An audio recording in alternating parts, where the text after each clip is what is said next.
हर हर महादेव दोस्तों। I know कि आप सभी लोग मुझसे गुस्सा हैं, थोड़ा नाराज़ भी हैं क्योंकि मैंने इस कहानी को बहुत ज़्यादा डिले कर दिया था, पर इसके पीछे कुछ रीजंस थे जो कभी मैं फुर्सत में आपको बताऊंगी। तो अभी इस कहानी को हम जारी रखेंगे और तब तक जारी रखेंगे जब तक इस कहानी के दोनों सीजन ख़त्म ना हो जाए, पक्का, आई प्रॉमिस।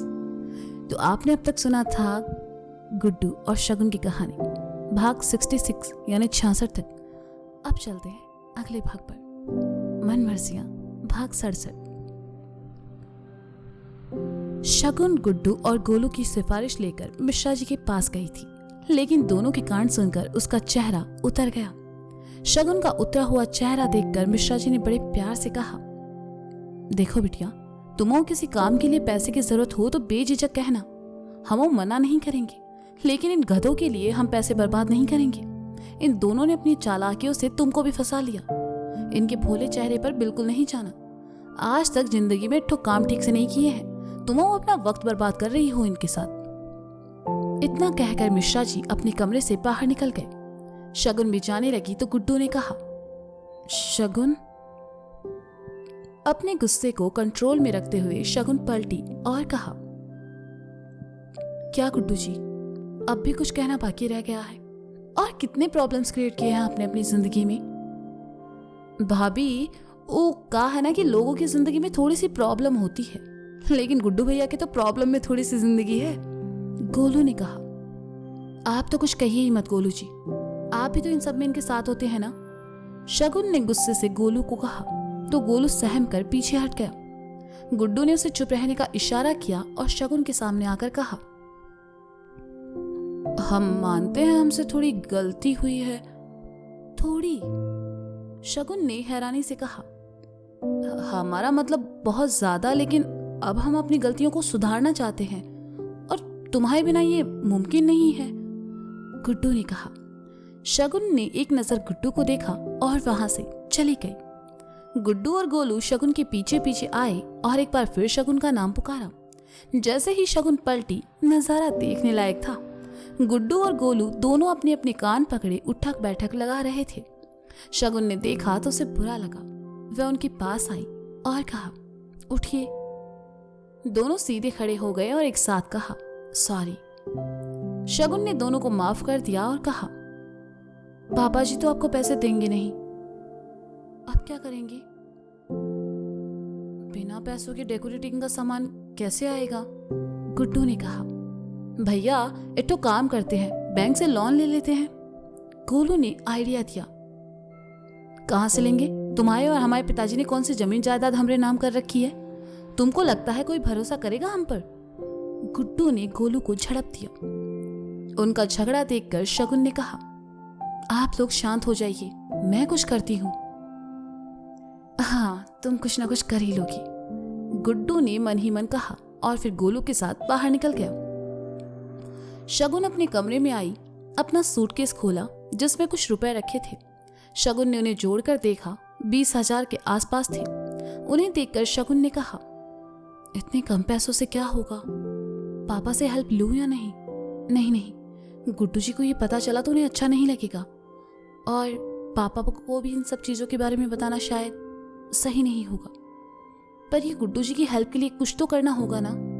यही एक मौका है जिससे गुड्डू जी पापा जी की नजरों में उठ जाएंगे। लेकिन मैं क्या करूं? किसी से हेल्प भी तो नहीं ले सकती। शगुन काफी देर तक सोचती रही और फिर उसे आइडिया आया। वह खुशी खुशी उन पैसों को कबर्ड में रखकर गुड्डू के आने का इंतजार करने लगी। गुड्डू और गोलू ऑफिस के अरेंजमेंट के लिए कुछ सामान देखने गए थे, लेकिन वही पैसे ना होने की वजह से सब अटक गया। गुड्डू ने रात में खाना खाया और ऊपर अपने कमरे में आया तो शगुन उसे पैसे देकर कहती है, ये कुछ पैसे हैं, इन्हें आप इस्तेमाल कर लीजिए। पर ये तो तुम्हारे पैसे हैं ना, इन्हें हम कैसे खर्च कर सकते हैं? गुड्डू ने आपत्ति जताई। आपने मुझे दोस्त कहा था ना, तो ये समझ लीजिए कि एक दोस्त दूसरे दोस्त की हेल्प कर रहा है। अब तो आप ये पैसे लेंगे ना, शगुन ने बड़े ही प्यार से कहा। गुड्डू ने सुना तो थोड़ा भावुक हो गया और कहा, तुम हमारे ऊपर इतना भरोसा जताए रही हो, वही बहुत ही बड़ी बात है शगुन। पिताजी तो एकदम से मना कर दिए हमें। चिंता मत कीजिए, एक दिन उन्हें आप पर बहुत गर्व होगा। शगुन ने कहा तो गुड्डू ने उसकी ओर देखा और भावुक होकर कहा, पता है शगुन, हम ना हमेशा चाहते थे कि बस पिताजी हमें एक बार गले लगाए, हमारी पीठ थपथपाए, लेकिन हमारी जिंदगी में वो मौका कभी आया ही नहीं। प्यार की बात आती है तो सबसे पहले माँ का नाम आता है, जबकि ये बात कोई नहीं जानता कि हम लड़के माँ से भी ज्यादा अपने पिताजी से प्यार करते हैं। हाँ, ये बात और है, कभी जताते नहीं है, दिखाते नहीं है, पर हमेशा चाहते हैं कि एक बार वो हमें गले लगाए। शगुन ने सुना तो गुड्डू के साथ साथ खुद भी भावुक हो गई। पहली बार उसने मिश्रा जी के लिए गुड्डू की भावनाएं देखी थी, और ये सच था कि गुड्डू उनसे बहुत प्यार करता था। शगुन ने मन ही मन ठान लिया कि अब तो गुड्डू को मिश्रा जी की नजरों में प्राउड फील करवाना ही है। गुड्डू हमेशा हंसता मुस्कुराता ही अच्छा लगता था, इसलिए शगुन उसके थोड़ा पास आई और पैसे उसके हाथ में थमाकर कहा, आपके सपने जरूर पूरे होंगे, बस आप खुद पर भरोसा रखना। गुड्डू ने पैसे लिए और कहा, हम चाहकर भी तुम्हारे जितने अच्छे नहीं बन पाएंगे शगुन, तुम बहुत अच्छी हो। मैं अगर अच्छी हूं तो बुरे आप भी नहीं हैं गुड्डू जी, बस थोड़े से मासूम हैं। शगुन ने कहा, हम और मासूम? गुड्डू ने हैरानी से कहा, हाँ, कभी कभी लगते हैं। शगुन ने प्यार से कहा, अरे हम कोई मासूम वासूम नहीं है, अभी कानपुर में हमारे बारे में सुना नहीं है ना तुमने, इसलिए बोल रही हो। गुड्डू ने अपनी तारीफ में कहा, क्यों, आप कानपुर के गुंडे हैं क्या? शगुन ने गुड्डू को छेड़ते हुए कहा, तो गुड्डू ने मुंह बना लिया और कहा, हम हीरो हैं, गुंडे नहीं। मुझे तो नहीं लगता। शगुन ने कहा, चलो फिर दिखाते हैं। कहते हुए गुड्डू शगुन को लेकर शीशे के सामने आया और कहा, देखो। ऐसा करते हुए गुड्डू शगुन के बिल्कुल पीछे खड़ा था और उसके दोनों हाथ शगुन के कंधों पर थे और वह शीशे में खुद को देखते हुए अपनी तारीफ कर रहा था, लेकिन शगुन उसे शीशे में दिखाई दे रही थी। अपने साथ खड़ा गुड्डू, जो कि बहुत ही प्यारा लग रहा था, उसकी उंगलियों की छुअन वह अपने कंधों पर महसूस कर रही थी और मुस्कुरा रही थी। जैसे ही उसकी नजर गुड्डू की नजरों से मिली, उसका दिल धड़क उठा और उसने साइड होकर कहा, ठीक है, मैंने मान लिया, आप हीरो जैसे हैं। गुड्डू मुस्कुराया और शीशे में देखते हुए बालों में हाथ घुमाने लगा। शगुन प्यार से गुड्डू को देखते हुए मन ही मन कह रही थी, मेरी कहानी के हीरो तो आप ही हैं गुड्डू जी। दरवाजे पर दस्तक हुई। शगुन ने गेट खोला। सामने मिश्राइन खड़ी थी और हाथ में एक डिब्बा था। मिश्राइन अंदर आई और डिब्बा शगुन को थमाते हुए कहा, ईमा लड्डू है, रोज ये खाना है तुमको, इससे बच्चा स्वस्थ पैदा होगा। शगुन ने गुड्डू की ओर देखा, लेकिन गुड्डू ने बात को अनसुना कर दिया। उसे बिजी देखकर मिश्राइन ने कहा, ए गुड्डू, कहा जब देखो तब शीशे के सामने खड़े होकर अपनी बंदर सी शक्ल निहारते रहते हो। ऐसे वक्त में तुम्हें शगुन का ख्याल रखना चाहिए, उससे बातें करो, अच्छा वक्त बिताओ साथ में, बस लगे पड़े हैं शीशे के सामने। मिश्राइन ने झड़का तो गुड्डू चुपचाप आकर शगुन की बगल में खड़े हो गया।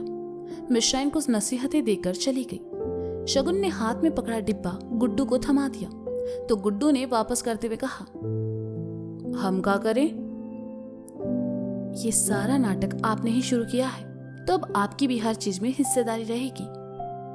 शगुन ने डिब्बा गुड्डू को देकर कहा, अरे गलतफहमी तो तुम्हारी वजह से हुई ना। कहते हुए डिब्बा गुड्डू ने वापस शगुन को थमा दिया। अच्छा, और इस गलतफहमी को कंफर्म किसने किया? कहकर शगुन ने डिब्बा वापस गुड्डू के हाथ में दे दिया। वो तो हम। कहते कहते गुड्डू रुक गया। वो तो आप क्या? लड्डू बराबर बटेंगे, और बराबर क्यों, एक हिस्सा गोलू जी का भी रखिए, उन्हें भी तो पता चले झूठ बोलने का अंजाम। शगुन ने कहा तो गुड्डू बेमन से मान गया, जबकि उसे लड्डू खाना बिल्कुल पसंद नहीं था। गुड्डू ने कपड़े चेंज किए और शगुन ने डिब्बा टेबल पर रख दिया। आज उसका बुक पढ़ने का मन था, इसलिए उसने टेबल पर रखी किताबों में से एक किताब उठाई और पढ़ने लगी। गुड्डू कपड़े चेंज करके आया और आकर लेट गया। कुछ देर बाद जब उसने करवट बदली तो देखा शगुन पढ़ते पढ़ते सो गई है और किताब उसके हाथों में ही, जिसे उसने अपने सीने पर रखा हुआ है। गुड्डू थोड़ा सा शगुन के करीब आया और आहिस्ता से उसके हाथ से किताब निकालकर साइड में रख दी। अगले ही पल शगुन ने करवट बदली और उसका चेहरा गुड्डू के चेहरे के बिल्कुल सामने था। एक पल को तो जैसे गुड्डू की धड़कनें ही रुक गई। वह शगुन के चेहरे को देखता रहा और मन ही मन कहा, हमसे कहती है कि हम इन्हें मासूम लगते हैं। शायद किसी ने इनसे नहीं कहा कि मासूम तो ये खुद है, कैसे छोटे बच्चे के जैसे आराम से सो रही है। गुड्डू ने अपने दोनों हाथों को अपने गाल के नीचे लगाया और शगुन की ओर मुंह करके सो गया। पहली बार था। सुबह जब शगुन की आंखें खुली तो सबसे पहले उसे गुड्डू का चेहरा दिखाई दिया। शगुन नींद से पलके झपकाते हुए गुड्डू को देखती रही। सोया हुआ गुड्डू और भी प्यारा लगता था।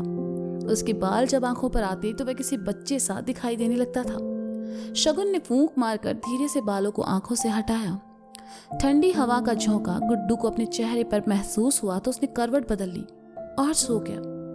आज की सुबह शगुन की सबसे खूबसूरत सुबह थी। शगुन नहा कर आई तो देखा मिश्राइन हाथों में कुछ कपड़े लिए चली आ रही है। शगुन ने सर पर पल्लू लिया और कहा, माँ जी आप, मैं नीचे ही आ रही थी। अरे नहीं बिटिया, तुम आराम से आओ, ये तो हम तुम्हारे लिए कपड़े लेकर आए हैं। इतनी गर्मी माँ, साड़ी पहनने में दिक्कत होती होगी। सोच कर कल शाम में मिश्रा जी से तुम्हारे लिए सूट मंगवा लिए थे, और ये पल्लू वल्लू का रिवाज यहाँ नहीं है, इसलिए आराम से रहो। मिश्राइन ने कपड़े शगुन को देकर कहा, शुक्रिया। शगुन ने कहा, अच्छा हम चलते हैं, तुम आ जाना, और हाँ ये लाल वाला पहले पहनना, कहा है हमें लाल रंग बहुत ही पसंद है। मिश्राइन ने कहा तो शगुन ने हामी भर दी। शगुन ने सूट पहना और नीचे चली आई।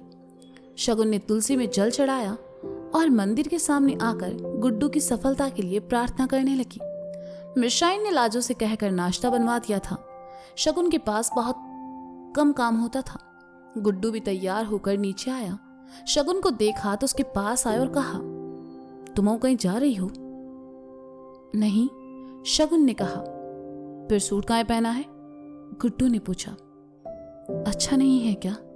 शगुन ने पूछा। अरे अच्छा है, बहुत ही बढ़िया लग रहा है तुम पर, गुड्डू ने कहा।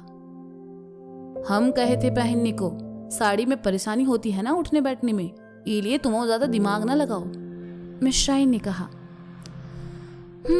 ठीक है, गुड्डू ने कहा और चुपचाप नाश्ता करने लगा। फोन बजा तो मिश्राइन ने उठाया और कुछ देर बाद आकर गुड्डू से कहा, गुड्डू शाम को घर आते वक्त शुक्ला जी के यहाँ होते हुए आना, उन्होंने बुलाया है। काहे? गुड्डू ने पूछा।